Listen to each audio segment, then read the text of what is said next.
Hey guys, so this video is basically just to show you what I'm working with, my machines, my little setup I got going here, and basically the tools I work with, and sorry, I'm having trouble filming, I'm new to this, and yeah, just basically my little work area.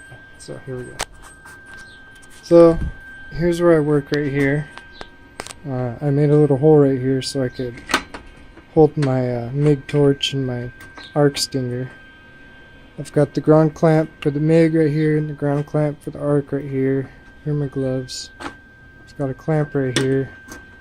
I'm going to be working on my idea today, so I've got some scrap metal I'm going to cut. Up here I've got my little stands for when I start filming. Got clamps here. Basically all the stuff I need. I got my grinder right here. It kind of fits right here, which is kind of cool. This right here is my MIG. I built this part right here to hold these big spools because my teacher gave me that big spool, but this machine's only it's sized to fit these small spools. So I tacked together that little arm there, and then made a little bar across it, and then I even made a little brake here out of washers and a rubber washer, so when it's pulling it, it doesn't overspin and unspool, which is a problem with MIGs if you don't have the brakes on it and everything. Here's the gas tank to it. It's running mix, argon and CO2. I've still got a good amount left. I run it at about 20. It's not running right now, so it's a little higher. But when it's running, it'll be right around 20, a little under 20. It's the 140 weld pack. I bought this cart too, and I like this cart because I can keep all my stuff like right here. Right here's all like the little stuff, like my contact tips and my caliper. I've got some JB weld in there, a Sharpie. I've got all my little marking chalk. Got some glue. I've got stuff for soldering.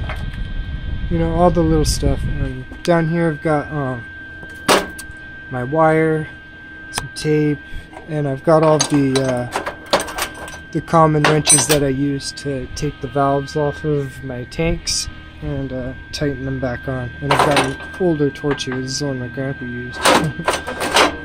So, and to power everything over here, I've got this extension cord, right? And I ran it up and above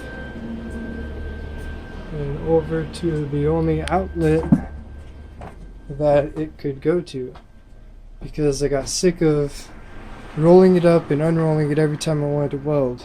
So I made a little kind of permanent setup. Here's my 220 volt outlet. Here's the dryers one. I have my arc plugged in. This is what I got to run my arc on. So I've got my arc plugged in here. And you may be wondering why the wire is exactly the same as my dryers. Is because this socket here wouldn't fit the plug that was on the arc. So what I did is Home Depot had this replacement dryer cord, and then what it is, it's plugged in, so I'm not going to touch it, but I'll show you because I don't feel like getting electrocuted. But what I did is I bought what's called a terminal block and those little clips right there. And what I did is I just clipped each one to the negative, neutral, and ground, or positive, neutral, and ground, and then respectively connected it to the positive, neutral, and ground for the arc, and it works like a charm. As long as you don't, there's no cross arcing, and I didn't have to solder it. I mean, you could see I kind of tried to, right there and right there, but it didn't really work, so I just used pliers and I really clamped them on there, and it hasn't come off since, and it doesn't arc across there. I don't got to wrap it in like electrical tape or anything like that. It's just as long as while I've got the arc running, it's not even on right now, so I probably wouldn't get shocked if I touched it, but as long as when I'm running the arc nobody comes over here and sticks their finger in there, it'll be fine, or touch these copper parts. So And you know, and I told my grandma about that too. Like, if I'm out here welding, she knows to not like touch the wires. Like, she's not an idiot, you know. Over here, got my little lens that I made. We're gonna try this out today.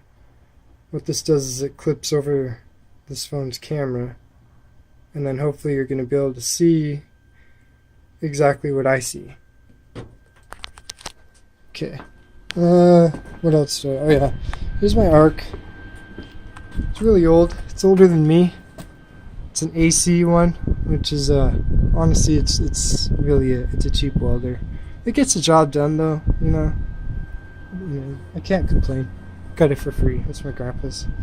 So where's this? Well, actually, I bought a new cutting torch, but here's my cutting torch. This is the oxygen tank. This is the acetylene tank. Now, this is the flammable stuff. That's why it's got this type screw there, because you don't want to let this stuff leak. Here are my valves. I don't have it on right now, so the valves are at 0. And then here's the spot where I like to hang my torch. This is the torch I bought. It's pretty legit. I'll make a video on how to use it one of these days. And then I like to hang my cutting glasses and my sparker right by it, so everything's right there. I hang my measuring tape right there. Back here I've got all my other tools. My soldering gun, my broken Dremel, I need a new one, hot glue gun, clamps, and then these are all the parts for my broken Dremel, and there's some goggles. And I've got this scrap metal over here because it's kind of heavy, and it's counterweighting this so it doesn't fall over when I've got heavy metal on that side over there. So that's pretty much it. I've also got these big spools of flux core wire that he gave me, and since I built that I could use them. What flux core is you don't use gas. Inside the wire, in the middle of it, it's got this flux. Flux, yeah. It's got flux in the middle that burns and protects the weld, so you don't need the gas spraying on it to keep it from oxidizing. Oh yeah, and you may be wondering what the hell these little things are. This is something I just did right now. If you take a look at this wire, it's not the cleanest wire in the world. It's actually pretty dirty. And if you look like at my machine too, you can see spots where that rust just kind of coming off. So what these are is these are Mr. Clean magic erasers. And what I did is I just hot glued one right here. And this is the one for this, but this one's for if I put smaller spools on. I hot glued them there, and then I used these clips to make it grab the wire. And we're gonna see today if it works really good at keeping the wire clean. Hopefully it does. I need to cut these because I can't close this with those sticking out like that. So, and my Dremel's broken again for the 3rd time.